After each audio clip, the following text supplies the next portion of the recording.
Welcome to ETX Covered. I'm David Littman. After 6 years in office, Martin Heines is wrapping up his tenure as mayor of Tyler. Two men are trying to replace him to manage the next phase of the city's growth. Don Warren spent the last 6 years representing District 4 on the Tyler City Council, and now he's looking for a bigger responsibility as he runs against Joel Rando for mayor. I spoke with Councilman Warren earlier this week. Don, first, kind of give me a sense of why you wanted to run for mayor. Well, after being on city council for 6 years, I really realized that in an atmosphere like Tyler, you can make things happen. You know, you see politics at the state level and at the national level, and you see the bureaucracy. And here locally, you really can make things happen. You know, if you develop relationships and friendships over time, you can utilize those relationships to say, hey, let's raise money and do a park, or let's raise money and do that. Or there's a number of different things, but you can really make things happen at the local level. And so what are the things, you know, you've had that bird's eye view from 6 years on the council. What are the things you're hoping to make happen as mayor? Well, we're going to continue on with what we've done in the past, and it's the public-private partnerships that we've done over the past 6 years. And one example that I use a lot is the Burkeville Park project. And we worked on the master plan in 2013. It's going to be a little bit over $2 million. And everybody's going, where's the money going to come from? Well, we went out and raised $1 million privately and got the city to match it out of the half-cent fund. So all of a sudden, we've got a new playground, we got new tennis courts, or getting new tennis courts, a new amphitheater, a new splash pad. But it's just by being creative and looking at other sources of funding. And so in the past, we've done this, the public-private partnerships, not only at that park, but we have done the same thing at Hillside Park, which really started a whole new movement in Tyler as far as improving parks. And I use that as an example of the public-private partnerships that will do that same thing on other projects. And one thing I think you'll see coming up in the next month is the Rose City project, and which is the new Harvey Hall. And it's a fabulous project, and it's beautiful, and it works with the existing Rose Garden. But this could be another public-private partnership. If we don't have all the funds necessary and need more money, I'll go out and I will find someone to help finance or help pay for this new Rose Center. So going forward, I'm a visionary and a dreamer, and I don't like being told, no, you can't make that happen.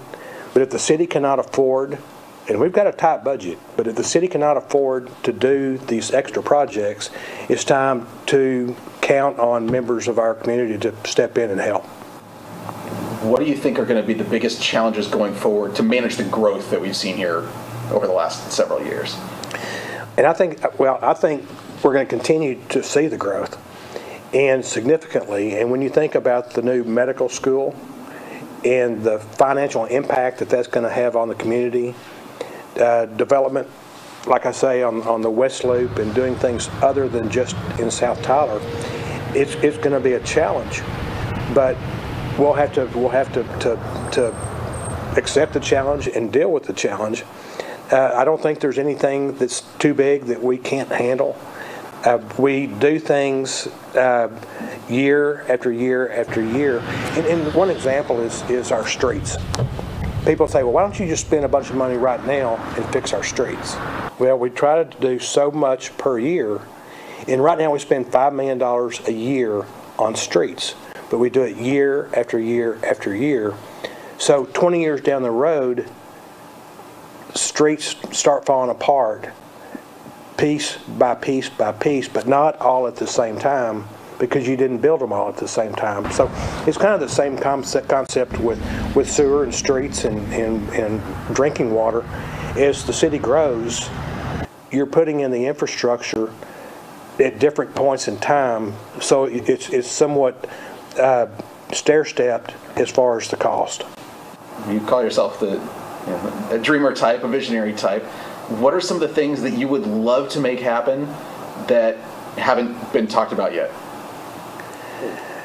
Well, I'm a people person, and I enjoy visiting with people. I enjoy talking to people. I enjoy the relational aspect of having been on council and now running for mayor. And one of the things that I really want to do, and that I've really done in the past, is reach out to other members of the community. And when I first ran for council and got on council, I had another elected official tell me, said, "Don, don't forget about people on the east side." And what she was telling me, she was saying, "Don, don't forget about people on the east side, west side, north side, south side. Get out of your comfort zone and reach out to the population of the entire community."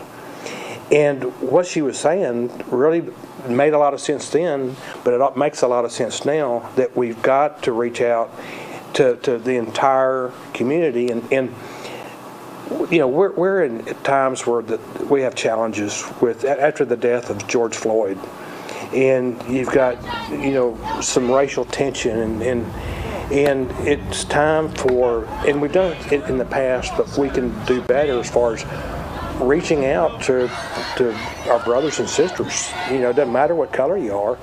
Let's all sit down at the table and have a conversation about, what do you think the problems are? How can we fix these problems?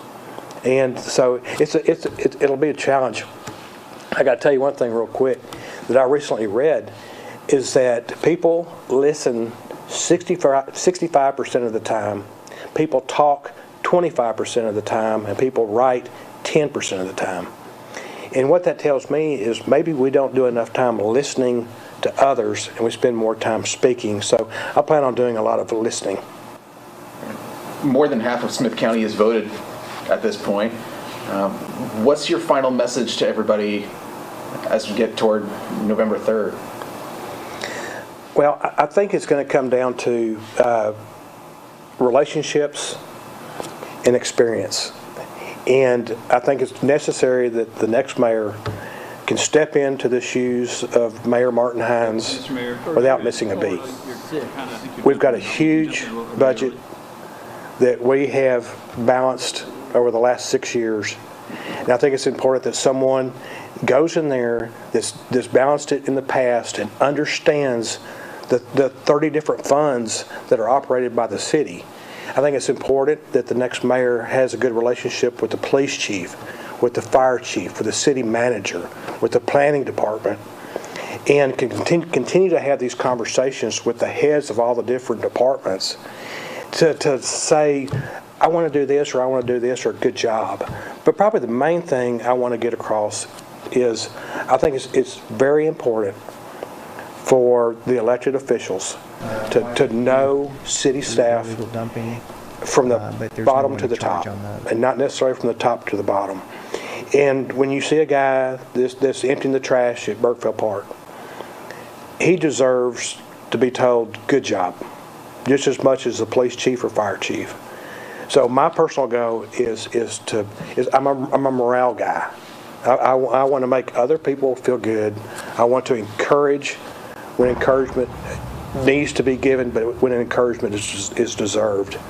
So, like I say, I'm a people person, and I want to reach out to all the people that live in Tyler. The slogan of my campaign is for all of Tyler, and that's what I firmly believe.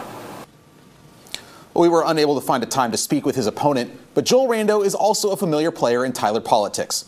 This is the 4th straight election in which he's run for mayor, losing to Mayor Heines the last 3 times.